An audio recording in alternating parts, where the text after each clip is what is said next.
Hai,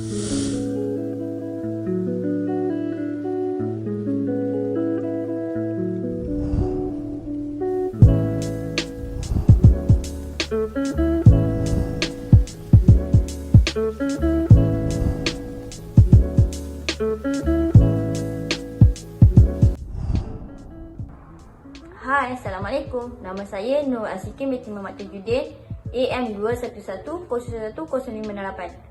Saya akan menerangkan pengenalan tentang keunikan suku kaum Malaysia. Orang asli adalah orang asal di semenanjung Malaysia yang dipercayai telah menetap sejak seawal 11,000 sebelum Masihi. Namun begitu, kumpulan mereka adalah kecil dan dikategorikan sebagai minoriti dalam populasi.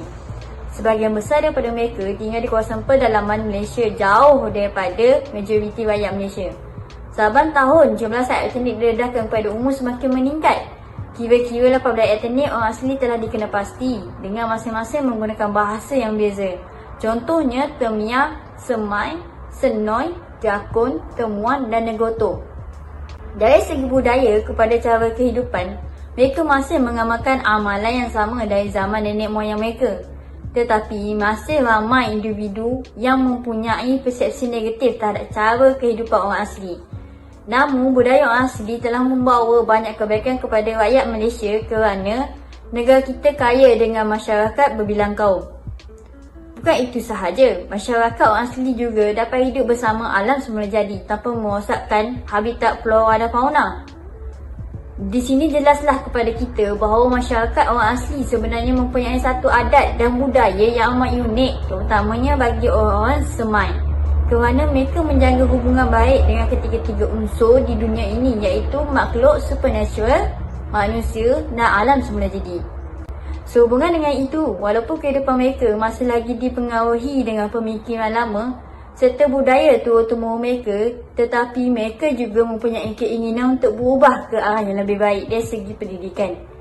Ini dapat dilihat di perkampungan asli apabila majoriti ibu bapa di perkampungan tersebut berharap agar keperluan persekolahan dapat dipenuhi untuk anak-anak serta generasi yang akan datang, kerana mereka sedar dengan ilmu mereka dapat membentuk masa depan yang lebih baik. Assalamualaikum warahmatullahi wabarakatuh. Saya Nurul Hidayatul Iman binti Misnan, AM 211-010-569 akan membentangkan tentang latar belakang kaum orang asli di semenanjung Malaysia.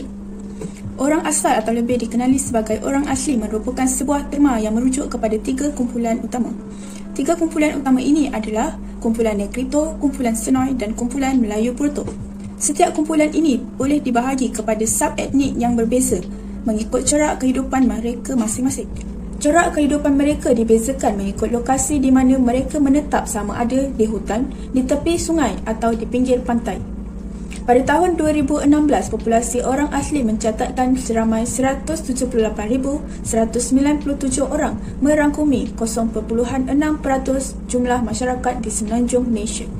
Kumpulan Melayu Proto boleh dibahagikan kepada 6 etnik kecil. Daripada 6 kumpulan tersebut, boleh dibahagikan kepada 3 kumpulan yang lebih kecil mengikut corak hidup masing-masing.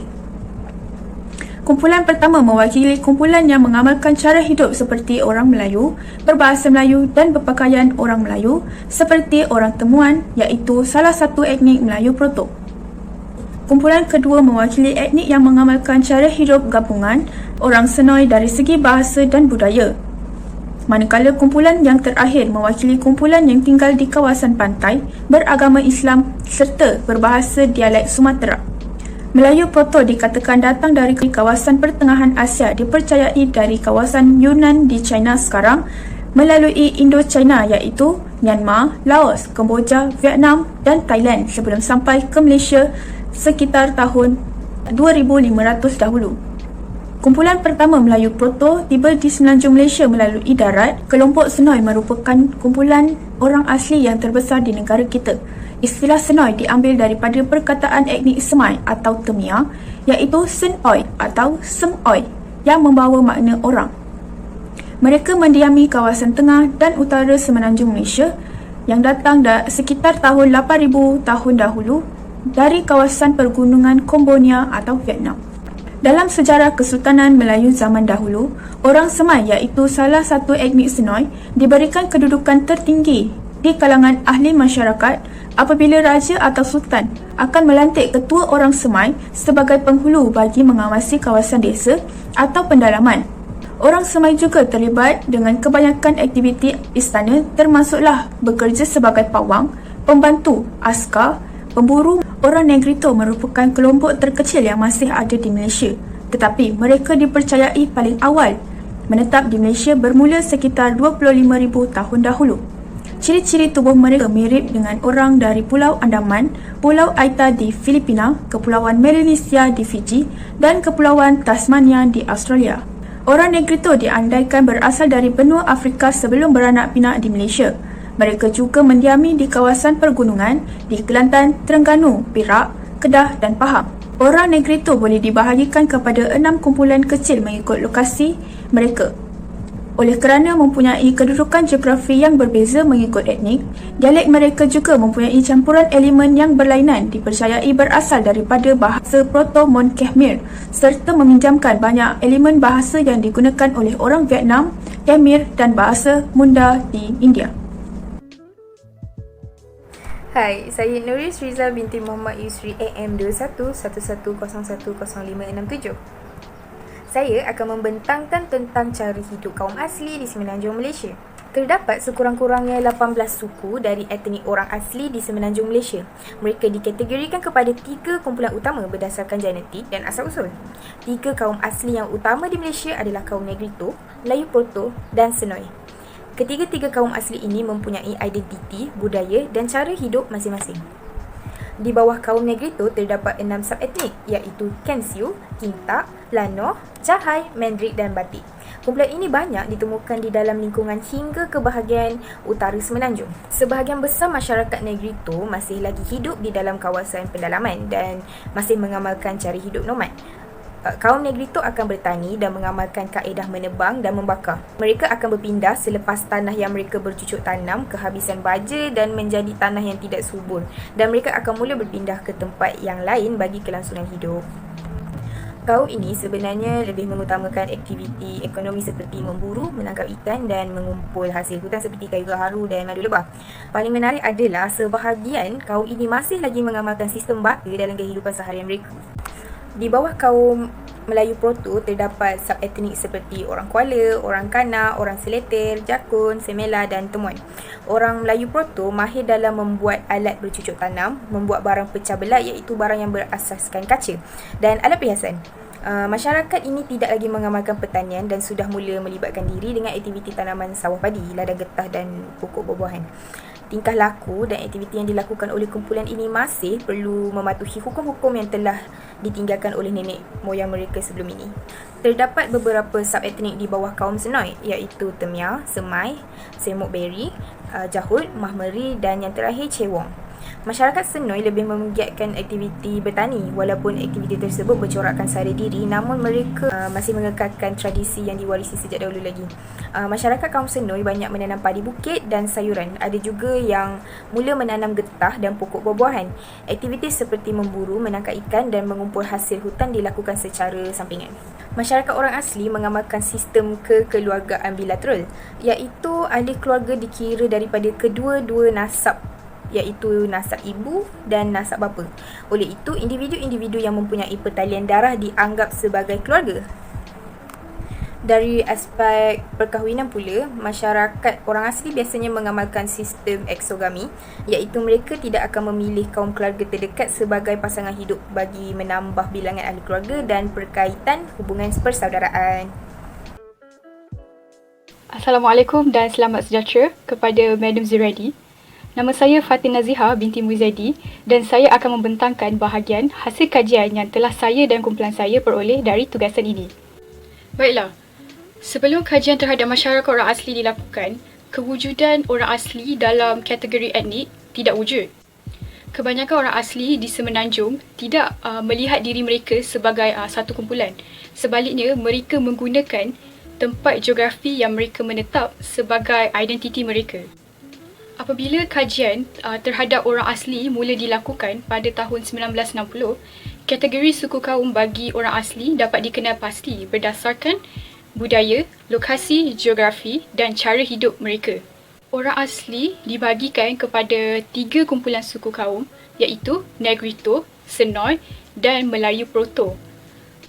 Populasi orang Senoi di Semenanjung Malaysia adalah yang paling tertinggi, iaitu sebanyak 54.9%. Kemudian diikuti dengan Melayu Proto, iaitu 42.2% dan Negrito sebanyak 2.8%. Setiap etnik orang asli mempunyai pekerjaan dan cara hidup yang berbeza. Sebagai contoh, orang laut, orang Seletar dan Mahmeri menetap berdekatan dengan pantai dan kebanyakan penduduk bekerja sebagai nelayan. Masyarakat orang asli adalah antara penduduk terawal di Semenanjung Malaysia. Walaupun orang asli masih mengamalkan budaya dan ajaran dari nenek moyang mereka, ia tidak bermakna mereka tidak menerima perubahan. Malah, mereka memilih untuk mengamalkan cara hidup yang sesuai untuk mereka sara hidup mereka sendiri. Tambahan pula, budaya yang diamalkan oleh masyarakat orang asli merupakan identiti mereka. Assalamualaikum, nama saya Muhammad Zafran bin Muhammad Zuhairi dan ID pelajar saya ialah AM2111010074. Dan hari ini saya akan terangkan tentang aplikasi kajian tentang kepelbagaian subetnik dan masyarakat orang asli di Semenanjung Malaysia. Aplikasi yang pertama ialah pendedahan tentang orang asli tidak ditekankan dan pembelajaran dan pengajian. Masih ramai lagi masyarakat tidak mengetahui tentang kewujudan dan latar belakang orang asli ini. Jika masyarakat mengambil inisiatif untuk lebih mengenali tentang cara kehidupan dan budaya orang asli, kekeliruan dan perselisihan faham antara masyarakat dapat elaklah.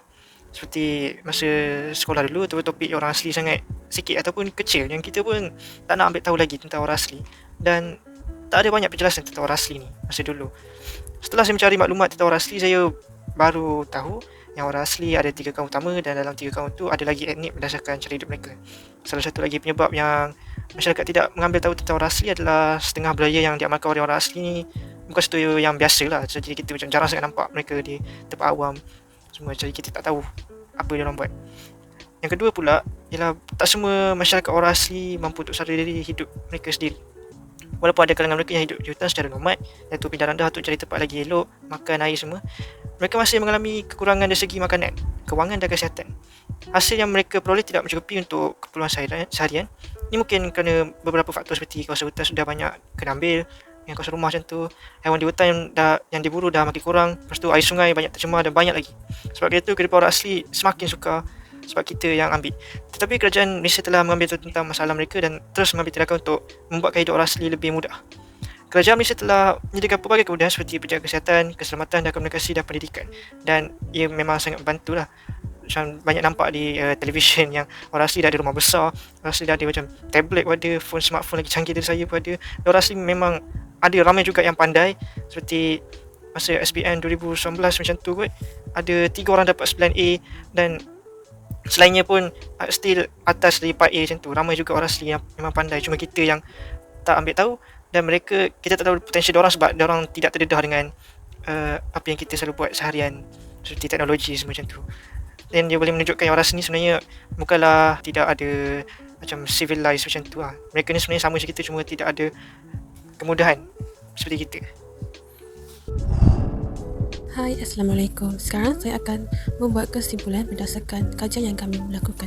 Saya Nurhaili binti Suhaimi, nombor ID AM2111010566.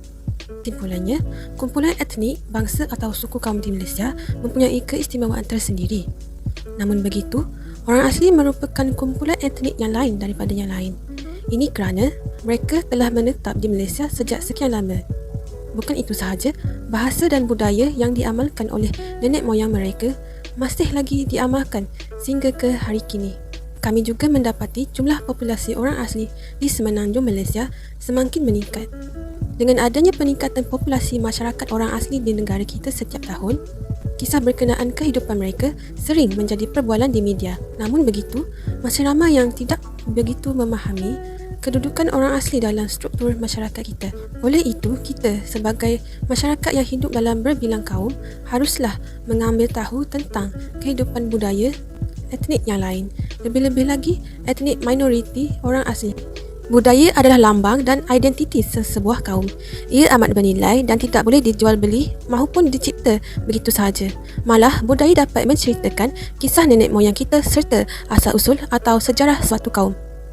Oleh itu, budaya yang dipraktikkan dalam setiap kaum haruslah dijaga dan diamalkan supaya tidak dilupakan pada masa yang akan datang. Sekian, terima kasih dari kumpulan kami.